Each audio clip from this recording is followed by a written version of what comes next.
पूरी दुनिया में वैसे तो 192 से अधिक देश है, लेकिन जिस देश को धरती का बोझ कहा जाता है, मानवता का दुश्मन कहा जाता है, वो देश का नाम पाकिस्तान है। पाकिस्तान जब से अस्तित्व में आया है तभी से इंसान के लिए खतरा बना हुआ है। आतंकवादियों की खेती करता है, पूरे दुनिया में बम ब्लास्ट करवाता है। और बड़ी बात तो यह है 2021 शुरू होते ही भारत सरकार ने पाकिस्तान को अपना तमाम न्यूक्लियर साइट बता दिया है। पाकिस्तान को बता दिया है कि हमारे कौन शहर में, कौन डिस्ट्रिक्ट में, कौन राज्य में कहाँ कहाँ न्यूक्लियर प्लांट लगा है, कहाँ कहाँ न्यूक्लियर रिएक्टर लगा है, कहाँ कहाँ न्यूक्लियर बम लगा है। दोस्तों सब कुछ बता दिया है। आप बोलेंगे भाई भारत सरकार ये क्या कर दिया, ये तो बहुत बड़ी बात हुआ ना। भारत सरकार अपने दुश्मन को तमाम न्यूक्लियर अड्डा बता दिया, ये तो उम्मीद से बाहर की बात है। हमें तो विश्वास नहीं हो रहा है, आखिर ऐसा क्यों हुआ। आप लोग पूरा खबर देखें दोस्तों, इससे पूरा दुनिया सन्न हो गया है, चौंक गया है। आखिरकार भारत पाकिस्तान में चल क्या रहा है, आप लोग को एक एक पॉइंट बताऊंगा और उसका मुख्य कारण क्या है वो भी बताऊंगा। तो चलिए हम लोग शुरू से जानते हैं। आप लोग जानते होंगे वर्ल्ड वार 2 के बाद दुनिया में सबसे बड़ा सैन्य अभ्यास, आर्मी अभ्यास भारत में हुआ था। पूरे दुनिया उस समय हिल गया था। सबको लग रहा था कि भारत तो अब पाकिस्तान पे कब्जा कर ही डालेगा। चाइना से लेके अमेरिका तक में हड़कंप मच गया था। ये बात कब की है, ये बात 1986 और 87 के बीच में है। उस समय दोस्तों राजीव गांधी प्रधानमंत्री था भारत का। और बड़ी बात तो यह है कि भारत के आर्मी चीफ और भारत के रक्षा मंत्री ने एक मेगा प्लान बनाया। उसने प्लान बनाया कि अब तक हम लोग पाकिस्तान से आनाकानी कर रहे थे, अब तक हम लोग चीन से आनाकानी कर रहे थे, अब हम लोग ओपनली पाकिस्तान पे धावा बोलेंगे और इसके लिए बड़ा तैयारी करो। बड़ी बात तो यह है कि भारत का यहाँ पे 7 से 8 लाख सैनिक मैदान में उतर गया था। और दोस्तों ये राजस्थान में हुआ था। पता है क्यों? क्योंकि इस बार पाकिस्तान पे अटैक होना था। ये बॉर्डर खुलता, राजस्थान के बॉर्डर खोल के पाकिस्तान का बहुत सारी जमीन को कब्जा करना था, क्योंकि पाकिस्तान ऑलरेडी कई बार धमकी भारत को दे चुका था। इस बार आर्या पार होना था। और दोस्तों उस ऑपरेशन का नाम था, पता है क्या? Brass tacks operation. Brass tacks operation से पूरे दुनिया हिल गया।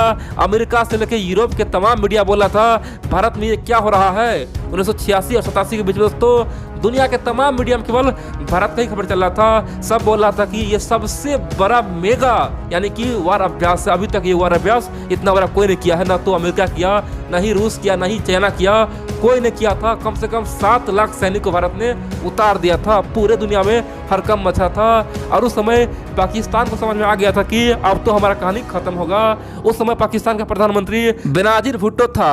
बेनाजीर भुट्टो को लग रहा था कि अब तो यहाँ से इतिहास बदलने वाला है। जिस प्रकार कुछ दिन पहले यानी कि 1971 में बांग्लादेश आजाद हो गया था, अब आने वाले समय में पाकिस्तान का एक और टुकड़ा होने वाला है। और इसीलिए बेनाजीर भुट्टो ने राजीव गांधी जी को ओपनली फोन किया और राजीव गांधी से मदद मांगा। बोला कि आप क्या कर रहे हैं, रहम कीजिए, बचा लीजिए, आखिरकार आपको युद्ध से क्या मिलेगा। दोस्तों कह सकते हैं कि भारत के प्रधानमंत्री के सामने में खूब गिर गिर रोया। बोला कि ना तो कभी हम युद्ध चाहते थे न करेंगे, आप हमें माफ कर दीजिए, हमें बचा लीजिए। हम पश्चिमी देश को इन्फ्लुएंस में आ गए थे, हम पश्चिमी देशों का गुलाम बन गए थे।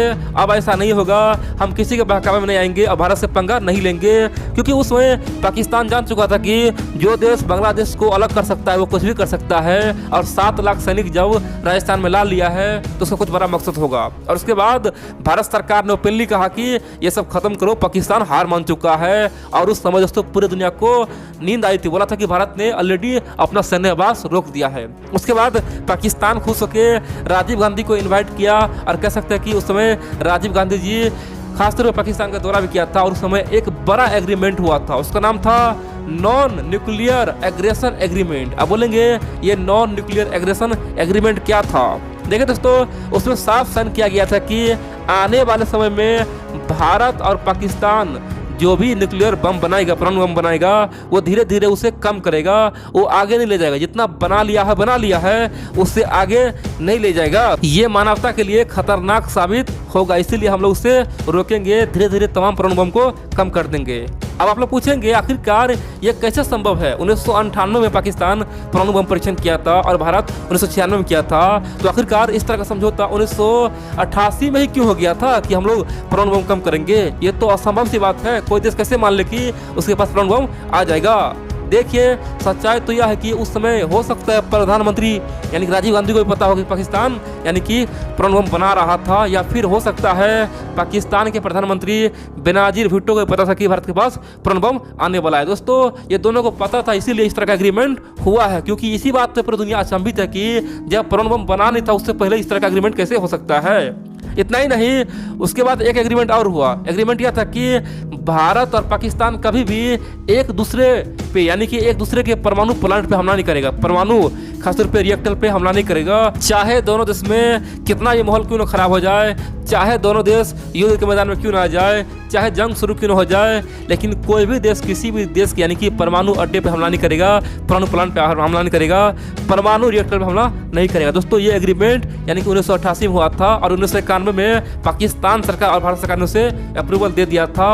और इसीलिए उस समय बताया गया कि हर साल हम दोनों यानी कि पाकिस्तान सरकार और भारत सरकार हर साल अपना अपना न्यूक्लियर साइट दोनों देश आपस में शेयर करेगा, यानी कि भारत भी अपना तमाम न्यूक्लियर अड्डा हो गया, प्लांट हो गया, रिएक्टर हो गया, कहाँ बम लगा हुआ है, सब कुछ पाकिस्तान को दे देगा और बदले में पाकिस्तान में भारत को सब कुछ अपना जो भी प्रोसेस है वहाँ पे पाकिस्तान कितना परमाणु अड्डा है, बम कहाँ बन रहा है, सब चीज़ भारत को दे देगा। यानी कि जब युद्ध हो तो उस जगह पे कभी भी धोखा से भी कोई वार न करेगा, वहाँ पे कोई बम बारूद नहीं करेगा, क्योंकि अगर बाय द वे धोखा से भी जहाँ पे न्यूक्लियर अड्डा है वहाँ पे बम फूट गया या फिर वहाँ पे हमला हो गया तो आम निर्दोष आदमी मारा जाएगा, क्योंकि जैसे ही न्यूक्लियर प्लांट ब्लास्ट होगा तो रेडिएशन से हजारों आदमी मारा जाएगा। और इसीलिए दोस्तों ये एग्रीमेंट हुआ था और ये सिलसिला 1991 से लेकर अब तक चल रहा है, 2021 तक चल रहा है, यानी कि हर साल यानी कि अपना साइट दिया जाता है। और उसी के तहत दोस्तों 2021 शुरू होते ही पाकिस्तान ने अपना तमाम न्यूक्लियर साइट भारत को दे दिया है और भारत भी अपना तमाम न्यूक्लियर साइट के बारे में पाकिस्तान को बता दिया, यानी कि एक दूसरे को अवगत करा दिया है। अब आप पूछेंगे वर्तमान में तो भारत और पाकिस्तान का रिश्ता बद से बदतर हो गया है, दोनों में व्यापार ठप हो गया है, दोनों एक दूसरे से बात तक नहीं कर रहा, दोनों के सैनिक आमने सामने में है, बॉर्डर पे हमेशा फायरिंग होता है। और इस बीच आखिरकार इस तरह का एग्रीमेंट कायम कैसे रहा? यह संभव नहीं है, असंभव है।